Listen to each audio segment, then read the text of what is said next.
La contamination est définie comme toute matière qui altère ou interfère avec une activité, un processus ou un produit. Parfois, il semble que tout tourne autour de nous. Parfois, c'est caché et dans certaines circonstances, c'est un événement naturel d'une forme ou d'une autre. Peu importe l'échelle, la contamination est toujours indésirable. Et peu importe la forme, il y a 3 solutions au problème. Le mieux est de prévenir la contamination dès le départ, ou si elle se produit de l'éliminer, ou enfin de la neutraliser.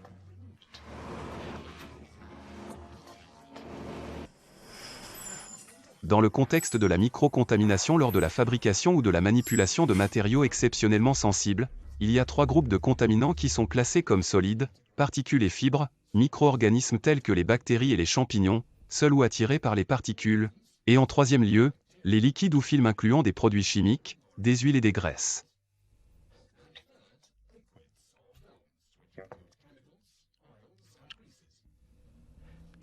Ces contaminants sont dispersés par des mécanismes de transfert tels que le flux d'air qui transporte principalement des particules, la contamination croisée ou le transfert par contact qui présente le principal risque avec les micro-organismes, et l'électricité statique, qui attire à la fois les particules et provoque des dommages lorsqu'elles se déchargent.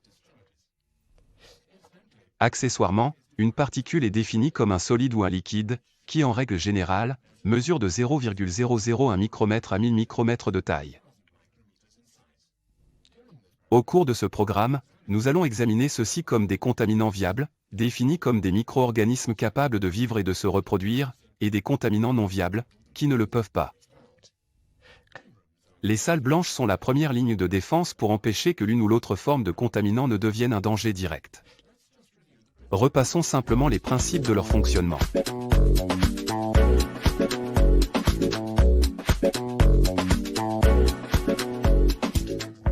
Dans des circonstances normales, l'air que nous respirons est invisible jusqu'à ce que nous le regardions sous un éclairage spécial. Ensuite, il semblait être rempli de particules en suspension, 100 sur 1000 d'entre elles par pouce cube ou centimètre cube. Ils viennent des personnes, des meubles, du papier, de nos vêtements. En fait, tout et n'importe quoi émet des particules minuscules. Les gens peuvent disperser des millions de particules chaque minute, principalement à partir de la peau morte et des poils que nos corps perdent et remplacent chaque semaine.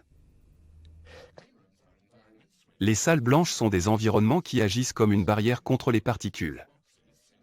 Ils peuvent être visualisés comme des boîtes dans lesquelles les particules ne peuvent pas entrer. Ils fonctionnent parce que l'air entrant passe à travers des filtres épais, qui éliminent presque toutes les particules du flux d'air. La pression de l'air dans la boîte ou la salle blanche est maintenue à une pression supérieure à celle de l'environnement environnant afin que toutes les particules qui entrent soient captées par le flux d'air et éliminées par les conduits de recirculation. Il empêche également les particules de pénétrer par les ouvertures.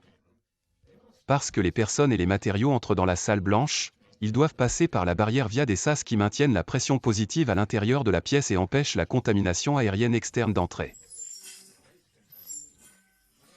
Les personnes, les grands pollueurs, portent leurs propres barrières sous la forme de vêtements de salle blanche fabriqués à partir de tissus étroitement tissés en fibres synthétiques qui non seulement empêchent les particules de peau de pénétrer dans l'atmosphère mais réduisent également le risque que les vêtements perdent des fibres.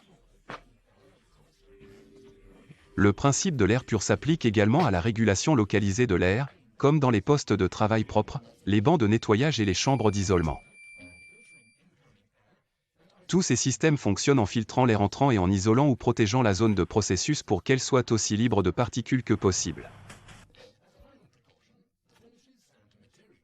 En dernière précaution, les finitions et les matériaux utilisés dans les salles blanches et les dispositifs propres sont choisis pour minimiser le risque qu'ils génèrent une contamination particulière. Mais bien sûr, les particules parviennent à pénétrer ces défenses provenant des personnes et souvent des composants, des outils et même des matériaux de nettoyage. Parfois, ces particules transportent des passagers. Les micro-organismes qui, si la salle blanche est utilisée pour fabriquer un produit sensible à la contamination par des organismes viables, constituent une forme distincte de danger.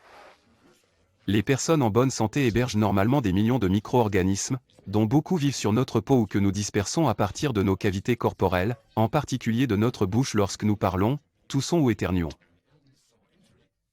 Ils peuvent cependant être dangereux pour les personnes affaiblies par une maladie ou une blessure et doivent être exclus de tous les produits utilisés pour les soigner. Ces contaminants, qu'ils soient des particules inertes ou des micro-organismes viables, se déposent sur les surfaces et à la fois dans et sur le produit. Quelles sont les solutions ?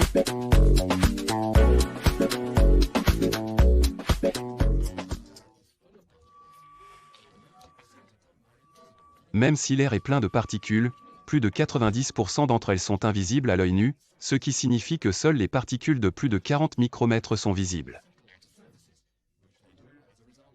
Les particules sont un danger lorsqu'elles se déposent sur des surfaces, ce qu'elles font en raison de deux forces, la gravité et l'attraction électrostatique. L'effet de la gravité sur une particule est une question de sa taille et de la distance entre elle et la surface.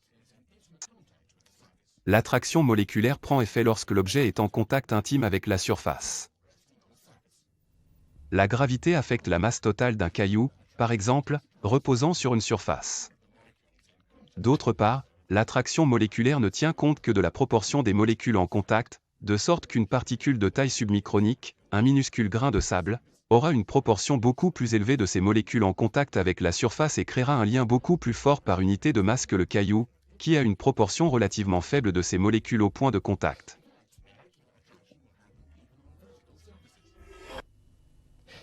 En fait, l'attraction moléculaire se produira même sur les surfaces verticales.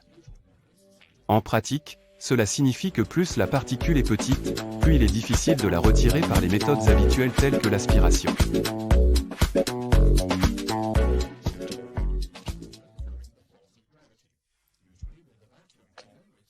Les grosses particules sont éliminées en surmontant la force de gravité. Habituellement avec un aspirateur qui les aspire depuis la surface. Ce sont les particules visibles de 40 micromètres et plus qui peuvent être retirées de cette manière et l'efficacité diminue avec la taille des particules. En dessous du seuil de taille de particules de 40 à 50 micromètres, l'aspiration est susceptible d'être moins de 10% efficace. Cela limite clairement l'efficacité des aspirateurs. Cependant, il devrait toujours être utilisé comme première étape du processus de nettoyage et également pour des fonctions discrètes telles que les rainures ou les creux et les espaces difficiles à atteindre. Bien que toute salle blanche ou pièce d'équipement présentant de tels problèmes devrait être modifiée ou remplacée. Les aspirateurs peuvent être soit des unités centrales intégrées dans les installations de sorte que toute la saleté soit éliminée de l'environnement de travail contrôlé par un système, soit des appareils portables dédiés à chaque zone de production conçus pour les opérations de nettoyage avec des filtres EPA intégrés pour éliminer les particules qui seraient autrement renvoyées à l'atmosphère et des surfaces lisses faciles à nettoyer. Le problème reste bien sûr qu'après avoir passé l'aspirateur, plus de 90% de la contamination est toujours là et ne peut pas être vue. Son élimination est une question de chimie.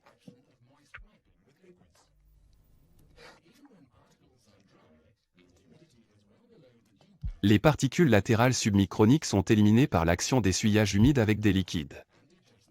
Même lorsque les particules sont sèches et que l'humidité est bien en dessous du point de rosée, un ménisque liquide ou un pont se forme dans l'espace entre la particule et la surface adjacente, qui adhèrent l'une à l'autre grâce à la tension superficielle.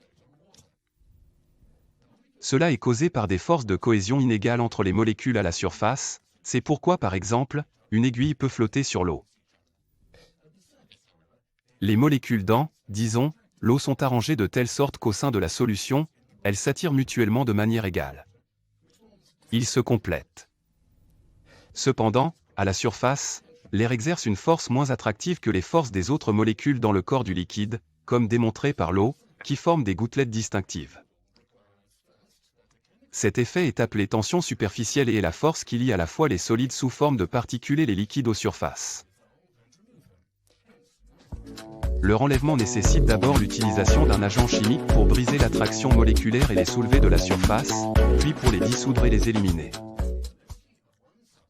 Par conséquent, nettoyage humide avec un solvant.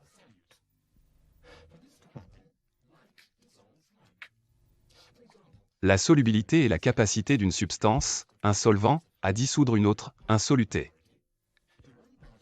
Pour que cela se produise, semblable dissout semblable. Par exemple, l'eau est un solvant et est composée de deux parties d'hydrogène à polarité positive pour une partie d'oxygène à polarité négative. La polarité des charges électriques de l'hydrogène et de l'oxygène indique ce qu'on appelle la constante diélectrique, qui, si elles étaient disposées avec l'hydrogène de chaque côté de l'oxygène, la constante diélectrique serait de 5 ou approximativement neutre. Tel qu'il est, ils sont arrangés avec les atomes d'hydrogène à un angle de 105 degrés l'un par rapport à l'autre, donnant à l'eau une constante diélectrique de 78,55. L'eau dissoudra les substances ayant une polarité et une constante diélectrique similaire. Les huiles et les graisses, par exemple, ont une constante diélectrique de 5, c'est pourquoi l'eau ne peut pas les dissoudre.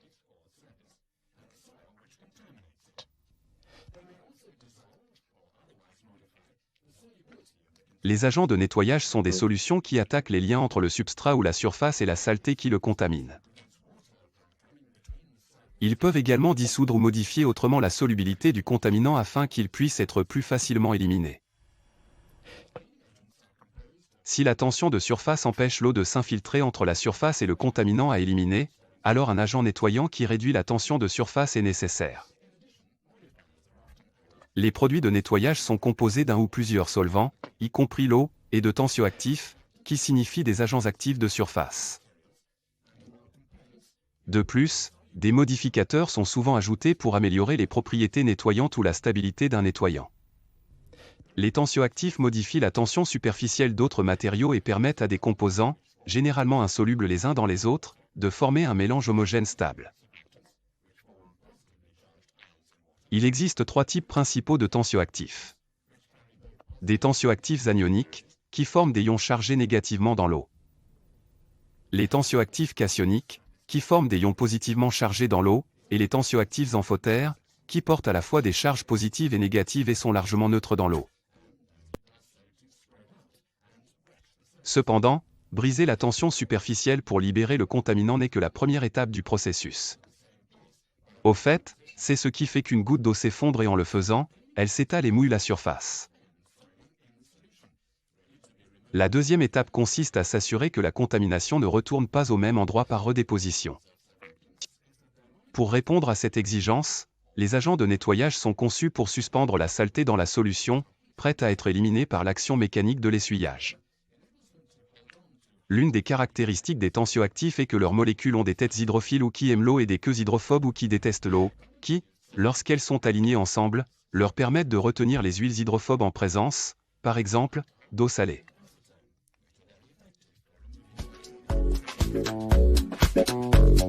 Les solvants couramment utilisés comprennent les alcools tels que l'alcool isopropylique, l'IPA, l'alcool éthylique et l'acétone qui sont très efficaces pour éliminer les contaminants organiques.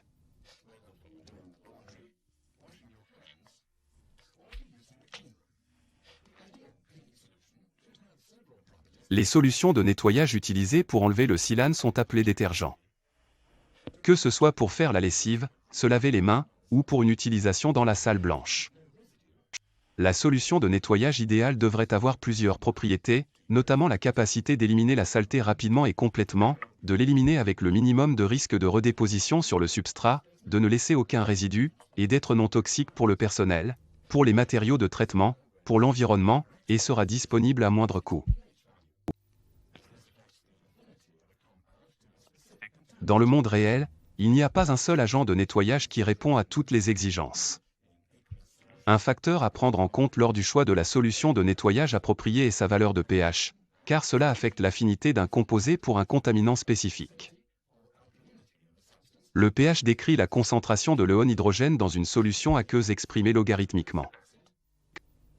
La pertinence du pH par rapport à la contamination et ses solutions est qu'il représente une mesure de l'acidité ou de l'alcalinité d'une substance sur une échelle de 0 à 14. Un pH de 0 est le plus acide. pH 14 est le plus alcalin. Alors que le pH 7 est neutre. N'oubliez pas que les nombres de pH sont logarithmiques, donc qu'une solution ayant une valeur de pH de, disons, 4 n'est pas seulement 1, mais est 10 fois moins acide qu'une solution de pH 3. Une solution avec des valeurs de pH relativement neutres peut convenir pour les salissures légères et l'application à la main. Mais celles-ci ont plutôt tendance à soulever les salissures plutôt qu'à les dissoudre sous forme de feuilles ou de biofilms, qui peuvent ensuite recontaminer avant leur élimination. Les solutions à faible pH sont utilisées pour les contaminants de nature acide et sel à pH élevé pour les huiles et les graisses, décomposant la saleté en gouttelettes, ce qui permet un rinçage et une élimination plus efficace.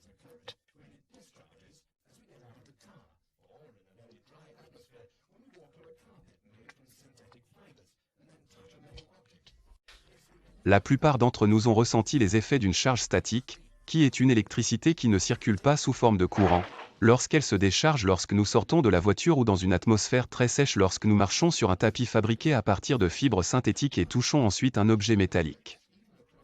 C'est la décharge électrostatique, communément appelée ESD, qui est le contaminant.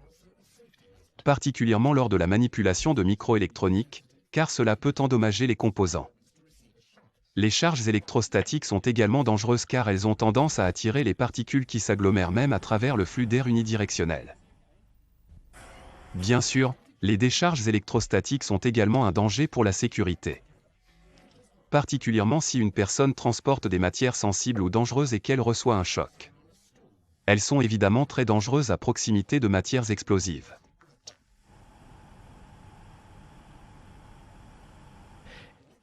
Les charges statiques s'accumulent lorsque des matériaux non conducteurs sont frottés ensemble, comme les bras frottant contre le corps lorsque l'on est habillé en vêtements de salle blanche synthétique, lorsqu'on est assis sur un tabouret, qu'on travaille sur un sol en vinyle, ou lorsqu'on est en contact avec un plan de travail en plastique.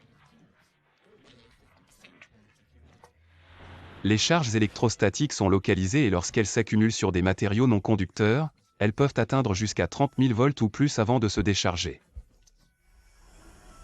Les charges statiques surviennent généralement lorsque la quantité d'humidité dans l'air est relativement faible, comme dans de nombreuses salles blanches, bien en dessous de 50% d'humidité relative. Il peut également être généré par le flux d'air dans une atmosphère très sèche comme la salle blanche où l'air entrant passe à travers des filtres épais. En tant que contaminant, l'ESD est principalement lié aux personnes qui peuvent contenir des charges élevées dans leur corps et sur leurs vêtements. Si le processus entrepris est sensible à l'ESD, alors la conception de l'installation et les pratiques de travail en tiendront compte avec un blindage efficace grâce à l'utilisation de revêtements de sol conducteurs, de postes de travail et l'installation de déioniseurs dans le flux d'air entrant. Les personnes qui travaillent avec des composants et des équipements sensibles à l'ESD doivent être mises à la terre en utilisant des bracelets de poignet ou de cheville faisant un bon contact avec la peau, connectés directement à un contact de terre. Dans une salle blanche où les produits ou les processus sont susceptibles de rencontrer des problèmes de décharge électrostatique, les personnes qui y travaillent ou la visitent devraient porter des vêtements de salle blanche avec des filaments antistatiques intégrés et un système de mise à la terre efficace. Ces derniers peuvent être très efficaces à la fois pour inhiber la charge triboélectrique, l'action de frottement générant une charge statique, et si elle se développe par une combinaison permettant à la charge d'être conduite à travers une sangle de mise à la terre, est particulièrement pertinent avec les charges haute tension par décharge coronaire dans l'atmosphère qui peut être affectée par l'humidité relative. Les chaussures dissipatrices de statique sont essentielles dans ces circonstances car, en conjonction avec un sol dissipateur de statique, elles assurent que les charges ne peuvent pas se développer pendant le mouvement ou sont mises à la terre. Plus tôt, nous avons examiné comment les tensioactifs ont la capacité à mouiller une surface pour libérer la tension superficielle. Les tensioactifs cationiques positivement chargés ont la qualité supplémentaire d'agir comme un agent antistatique en vertu des têtes hydrophiles de leurs molécules qui se fixent à la surface formant un léger film d'eau et conduisant la charge loin.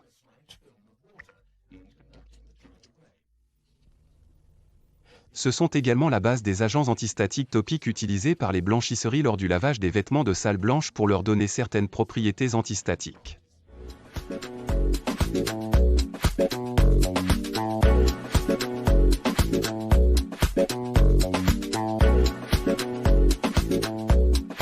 Les organismes viables sont définis comme tous les êtres vivants qui sont capables de reproduction.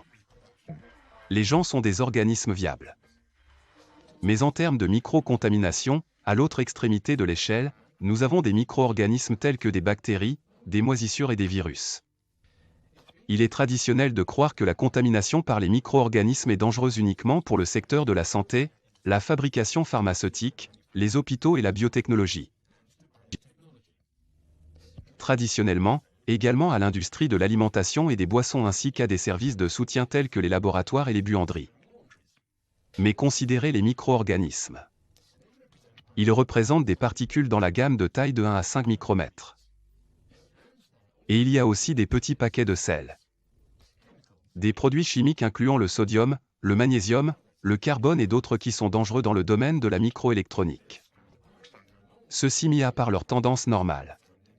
Cependant, la caractéristique qui exige une vigilance et une action permanente est la vitesse à laquelle, dans les bonnes circonstances, ils se reproduisent.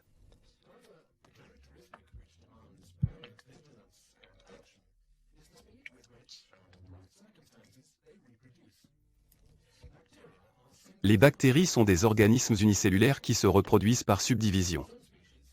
Dans certaines espèces, les cellules uniques se divisent en deux environ toutes les 20 minutes.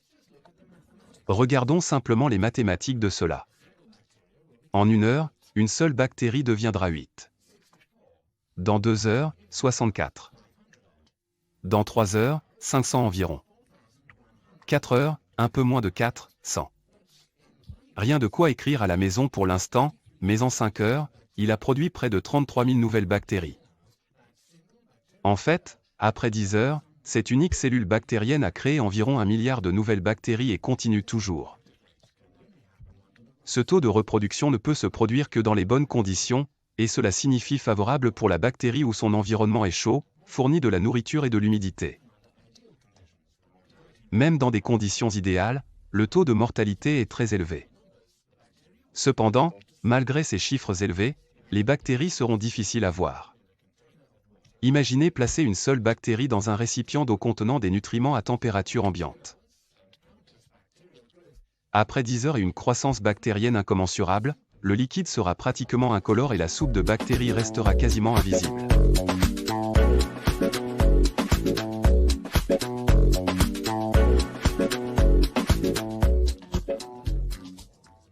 En pratique, le contrôle des micro-organismes suit exactement les mêmes principes que le contrôle des contaminants non viables. En commençant par la prévention en ne les laissant pas pénétrer dans l'environnement, l'élimination si elles parviennent à percer les défenses, et à les neutraliser en dernier recours. La mesure dans laquelle l'une ou l'ensemble de ces contrôles sont entrepris dépend du produit ou du processus en question. Lors de la fabrication de solutions injectables stériles, ces 3 principes sont rigoureusement appliqués. L'utilisation de salles de production stériles ou aseptiques où les personnes habillées en tenue stérile pour éviter toute contamination suivent des techniques de manipulation et de comportement extrêmement précises lors de la transformation aseptique, incluant la microfiltration du produit final avant son emballage pour éliminer toute contamination et où le produit fini est stérilisé de manière terminale avant l'envoi pour tuer ou neutraliser tous les micro-organismes qui ont pu déjouer les précautions.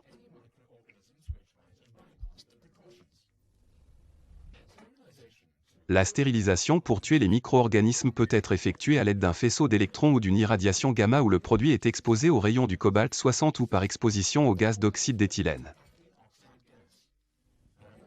Cependant, la plupart de la stérilisation est effectuée dans des autoclaves à vapeur qui utilisent de la chaleur humide sous pression à des températures élevées pendant une durée spécifique.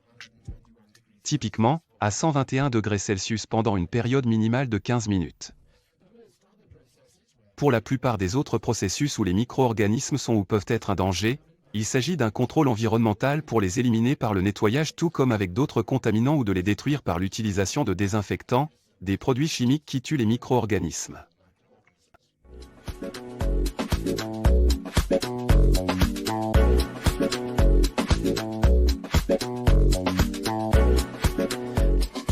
Les facteurs à prendre en compte lors du choix du désinfectant à utiliser commencent par le type de micro-organisme à éliminer. Alors, le désinfectant sera-t-il exempt de résidus? Est-ce que ce sera non contaminant? Sera-t-il non toxique, toxique? Donc, sûr pour les opérateurs à utiliser sans vêtements de protection spéciaux. Sera-t-il inactif avec d'autres produits chimiques et facilement neutralisé? Sera-t-il non corrosif ou non tachant pour les métaux, les plastiques et autres matériaux? Sera-t-il stable sur une large gamme de températures? Et est-ce qu'il sera conforme à la réglementation actuelle sur la biodégradabilité? Les différents critères d'efficacité des désinfectants parmi la masse d'utilisateurs et leurs applications sont si vastes qu'aucune solution unique ne peut même se rapprocher de répondre aux besoins. Certains des tensioactifs utilisés dans les détergents nettoyants ont des capacités désinfectantes. Cela s'applique aux tensioactifs cationiques qui ont des qualités détergentes et bactéricides. C'est particulièrement vrai pour les tensioactifs amphotères qui peuvent être efficaces contre les champignons, certaines bactéries et certains virus, mais qui ne fonctionnent pas contre les spores bactériennes. Il existe des solutions qui sont formulées de telle manière que l'agent unique agit à la fois comme nettoyant et désinfectant, mais elles sont inévitablement un compromis. Un regard sur les différents types de bases de désinfectants démontre la gamme disponible et suggère que l'identification des résultats requis doit être une priorité élevée lors de la spécification de la solution ou des solutions à adopter. Une brève description des caractéristiques de chacun de ces désinfectants est imprimée dans le pack de formation qui accompagne ce module de formation en vidéo.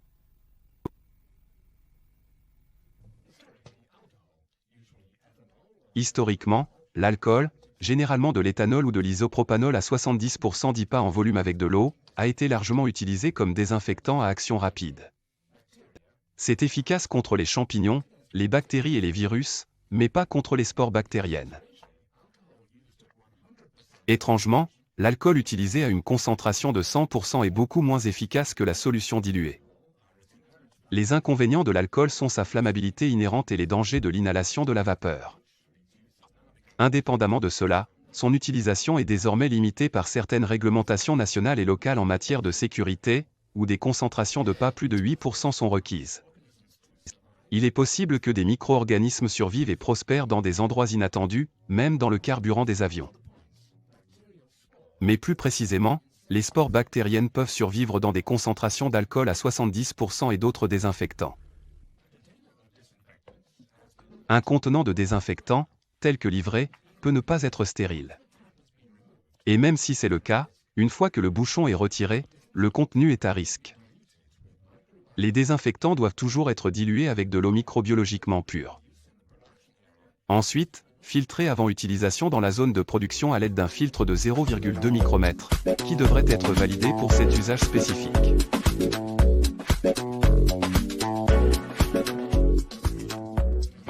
En fait, les désinfectants ne détruisent pas nécessairement tous les micro-organismes.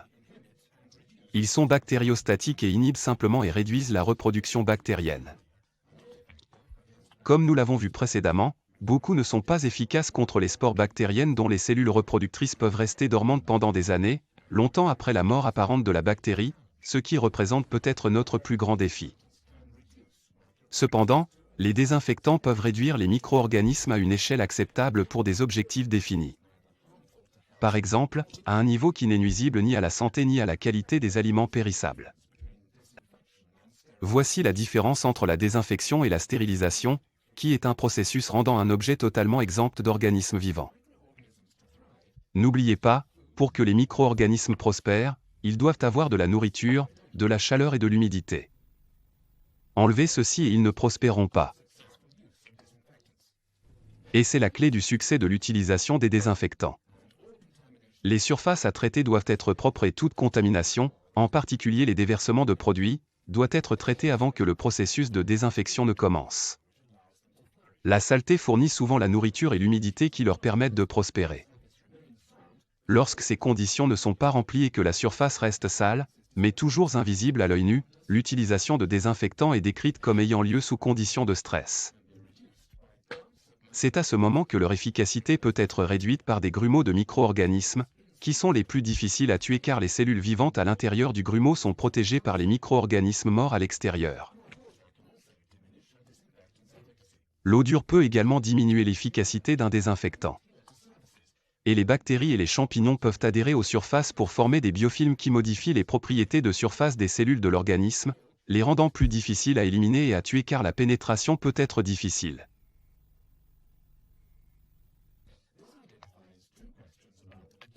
Cela identifie deux questions sur les détergents qui ont été utilisés pour le processus de nettoyage.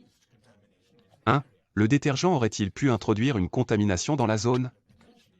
Par exemple, un détergent neutre pourrait potentiellement véhiculer une contamination microbienne. Étage 2. Les résidus des détergents réduiront-ils l'efficacité des désinfectants, ce qui souligne la nécessité de rincer toutes les surfaces avec de l'eau pure après le nettoyage et avant la désinfection. 4 facteurs conditionnent l'utilisation efficace des désinfectants. L'action chimique de la solution, la température à laquelle elle est utilisée, la durée allouée pour qu'elle agisse, et l'action mécanique du nettoyage et de l'essuyage. Par exemple, la solution peut être utilisée à température ambiante. Cependant, une augmentation de la température de la solution peut accélérer la réaction chimique et également le processus de séchage. Les paramètres peuvent varier en fonction du type de désinfectant et de sa fonction spécifique. Un autre point à considérer. Les bactéries peuvent développer une résistance à un désinfectant. Cela peut se produire en utilisant le désinfectant à une concentration trop faible sur une période de temps, ou son utilisation continue sous des conditions de stress. Il convient de noter que les guides réglementaires CGMP recommandent, lors de la fabrication de produits médicinaux, que chaque désinfectant utilisé devrait être alterné avec un autre type de manière régulière. Tout cela met en évidence que les organismes viables sont probablement le contaminant le plus difficile à contrôler et que parmi eux, les spores bactériennes représentent un défi considérable. Comprendre pourquoi les contaminants contaminent stimule sans aucun doute la motivation à éliminer toutes ces choses, que nous ne pouvons voir, mais qui peuvent être réellement dangereuses.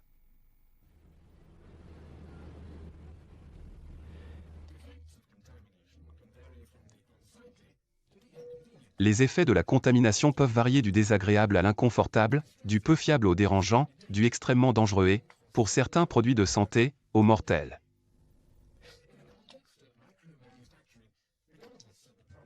Dans le contexte de la micromanufacturation, quel que soit l'usage du produit, le contrôle de toute contamination est une question d'attention aux détails, de compréhension des raisons de sa survenue et de la manière de la surmonter. Examinons les contaminants et leurs solutions.